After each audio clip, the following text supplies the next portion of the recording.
அதனால கேட்கிறேன், ஐசியூ வார்டில் இருக்காங்கல்ல, அவங்க எப்படி கையெழுத்து போட்டாங்க? அவர்கள் எப்படி கையெழுத்து போட்டாங்க? எப்படி உங்களுக்கு இருந்தது? அப்ப இதுவும் கோழைத்தனம் என்பது தெரியல. நானும் ஜெயலலிதா அவர்கள் உள்ளே சொல்லுவாங்க. நம்புறேன் இல்லை, ஹாஸ்பிட்டலுக்கு போகிறேன் போனால் நான் சைடு அடிச்சுட்டு எப்படியா வர முடியும், டாக்டரை பார்த்துட்டு வர முடியும்.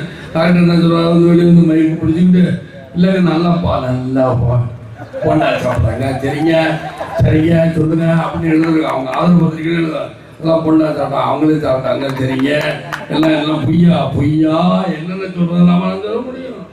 நேரில் பார்த்தா எவனுமே பார்க்கலாம், யாரும் பார்க்கலாம். அதான் இங்குள்ள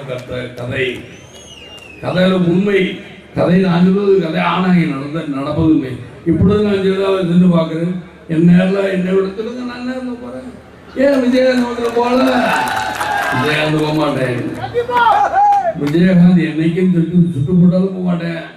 ஏன்னா நான் சொல்கிறேன், நீங்கள் நேரில் அலோவ் பண்ணுங்க, இல்லை வீட்டில் போய் பார்க்குறேன். என்னை பொறுத்த மட்டும் ஜெயலலிதா நல்லா திரும்பவும் தயவு செய்து ஆட்சிக்கு வர வேண்டும். திரும்பவும் மீண்டும் நான் வழங்கும் அந்த முருக தெய்வம், அந்த முருக தெய்வத்தை சாட்சியாக சொல்லுகிறேன்னு பாருங்கள்.